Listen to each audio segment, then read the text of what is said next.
everyone. Welcome to this week's episode of Entertainment Expansion. We are your hosts, Tyler Callahan and Mike Ferrante. Mike, how you doing this week?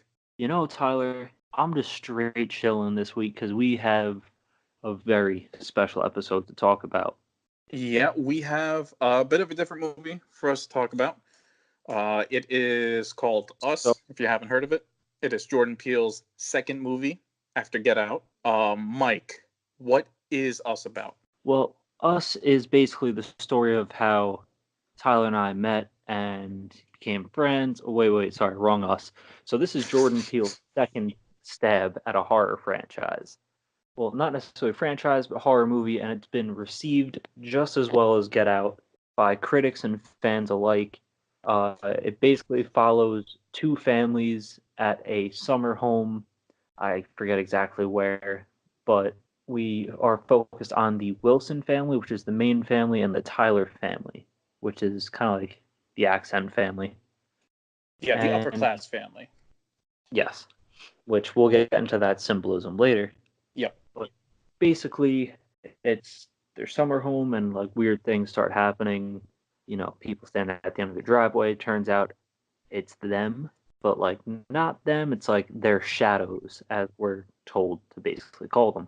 And basically, the fight between the shadows and the actual real people.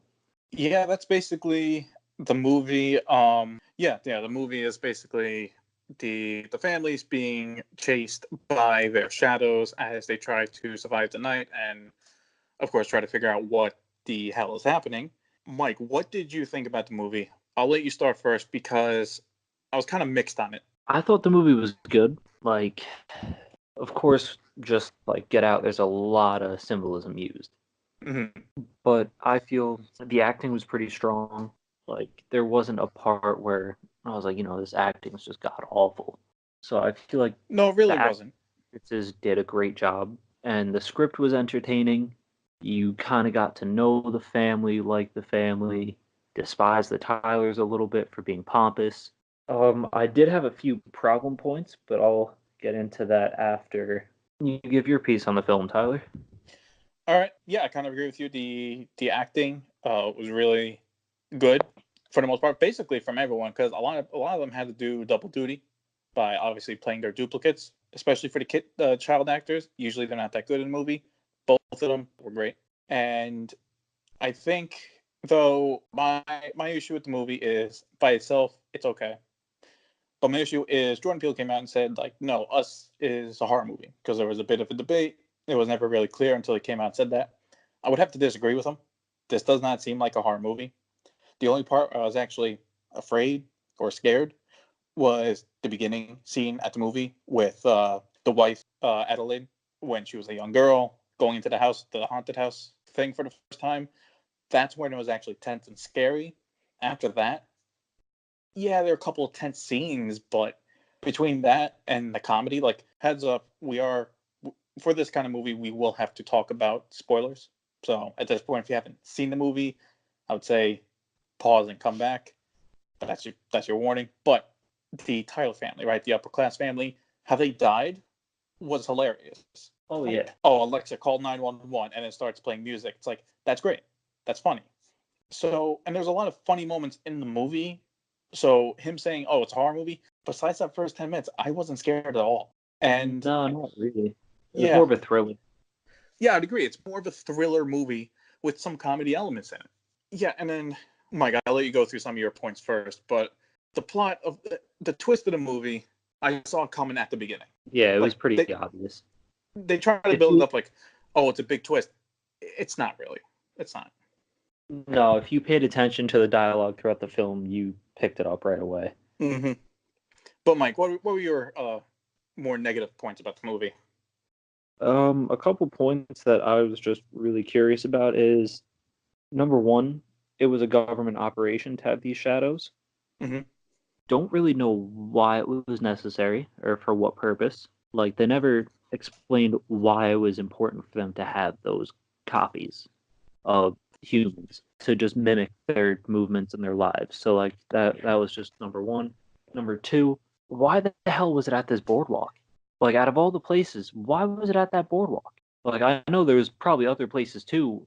Yeah, well, you see at Well, the end how they do the landscape across the state, how they did line up toward them. I think it yeah, but started here because the that haunted house thing, it led into the underground tunnels that the movie mentions at the beginning. How a lot of like the old mines and tunnels were never used. yeah, but then we are also getting into the point.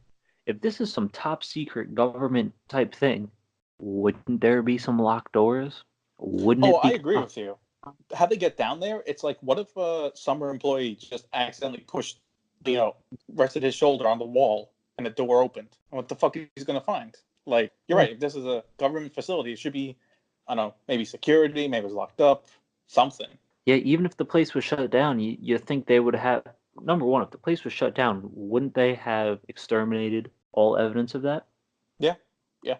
And then And to bring up to your other point, you're asking, what was the point of it? They did mention how the point of it was to control the public, control the population. But to add to your point, my question is, how the fuck did they clone everyone? and how is that supposed to work if they're their own separate entities that just mimic what the other ones are doing? Yeah, Because well, it's obviously not it really failed, like but it's not like they're controlling the people up top. It's up top is controlling. So obviously the experiment failed. They shut it down and they just left everyone down there to do whatever, which was seemed like, did pretty they dumb leave to them me. down there to starve to death? Like, Well, we're oh gonna yeah, they do ate the that. bunnies. They ate the bunnies. Yeah, they Yeah, so like those are a couple plot points there that were just kind of like, really? yeah. Like how did this clone of a little girl figure the way out? And like, I can get behind like the idea of the movie, like, oh, like the government had this crazy conspiracy, and you know, and it's taken from there. But Jordan Peele really should have added in some details if that's where he was going to go. You can't just drop, well, the government made them, and then that's it. It's like, what purpose was this? I get it. It wasn't necessarily about that. It was more symbolic That's true. between the different classes of America. So you have the haves, the have-nots, that whole thing. Because a lot But of people went to this movie thinking it was going to be another movie that was symbolic for like race and discrimination, and it was about discrimination, but it was more of an economical discrimination. discrimination against the poor. Pretty much. Yeah. Because you see the family that are the Tylers. They are technically the haves who have a lot of money, have this really nice summer home, really expensive boat. The wife gets plastic surgery done. And then you have the Wilsons family who are basically the middle class. And then you have the Shadows who are basically the poor. Yeah. And that's basically what it was. So, like, the Shadows were eating the scraps from the rest of the world, having to eat live game while the middle class was struggling to basically survive. But that's also the other point. When the Tyler's family died, none of them really put up a big fight. That's true. Because they were complacent with being in the upper class. Yes, they've never had to fight for anything in their life. And then the middle class families, aka the Wilsons, they survive because they're used to the fight. They They have to know to fight. Yeah. survive.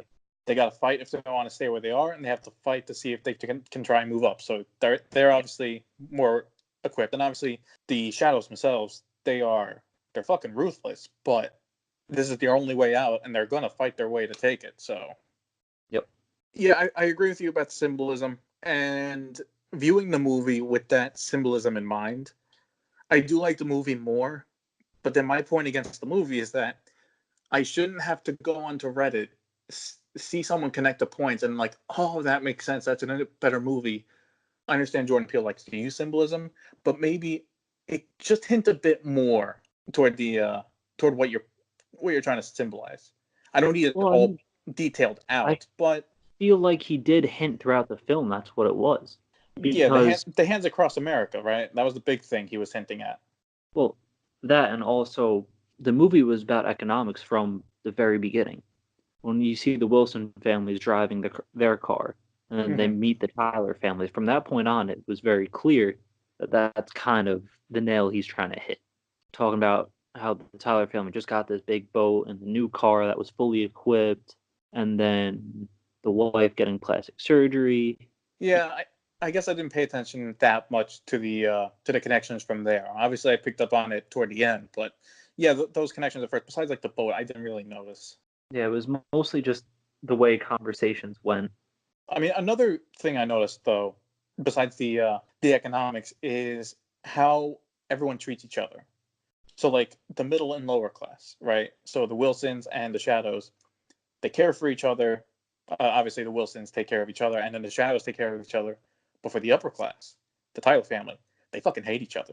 I think that that's one thing Jordan Peele is trying to point out anyway, is as you in the upper class anyway, that you have to make sure you don't lose way of what, who you like, who you don't like, because yeah, this family is rich, but they are all unhappy in a way compared to, the Wilsons that do enjoy each other's company. Yeah.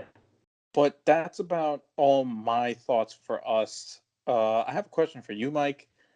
With Jordan Peele now having back-to-back successes in the in movies and in horror, do you think he's going to continue with horror genre, or do you think he's going to, for his third movie, do something else? I think he'll continue for horror Mm-hmm. because I think he's got a real gift for it. Yeah, no, he definitely does. But he also has a gift for comedy as well, Yeah, I mean, I could definitely see him doing like a dark comedy. a dark comedy or just having like three horror movies under his belt and then going on to something else. Well, definitely the Tyler family dying. That was like straight up just dark comedy. That was great. But Yeah. yeah, if there's a whole movie with that kind of style of comedy, I'd love it. But all in all, I think he'll definitely move on to something later on because he doesn't want to just be known as Jordan Peele, the horror guy. Yeah. But I'd say it's safe to assume that three horror films under his belt, he'd probably move on after that. Maybe a fourth, but I don't think a fourth would even be necessary. Yeah, I get the point what you're saying, because up until now with Get Out and Us, he was like, oh, he's the guy from the Comedy Central show, right? He's the funny dude. Now he's known as, oh, he's the guy with the fucked up horror movies. So Yes. he's definitely going to switch it up at some point. So he's known as an all-around talented person, and not, oh, he's just this or that, Yes. which makes sense. All right, so before we wrap up for this week's episode, we actually did get a comment about our Shazam video, our Shazam episode from last week from Simon on Facebook, who said he preferred Aquaman compared to Shazam, but Shazam was kind of fun and the comedy was a little flat. But it was a good start. He felt it was a good start for the better DCEU, and he enjoyed that Shazam was a bit more adventurous and fun and not grim all the time, probably referencing Justice League and Batman v Superman. However, he did mention that Aquaman was both amazing in some parts, but also cringy as well, which goes toward my feeling about Aquaman. I don't know about you. I know for you, Mike, it's a bit different. So thank you, Simon, for leaving a comment, having a discussion about Shazam. Mike, if anyone has any other thoughts about us, where can they let us know? Well, got two options here. The easiest way would probably be leave us a direct message or comment under our Instagram page, which is Entertainment Expansion. And then if you want to go the professional route, you could always email us Mm-hmm. at entertainmentexpansion@outlook.com. We look forward from hearing from you. That is right. That is it for this week's episode of Entertainment Expansion. As always, thank you for listening, and see you next week.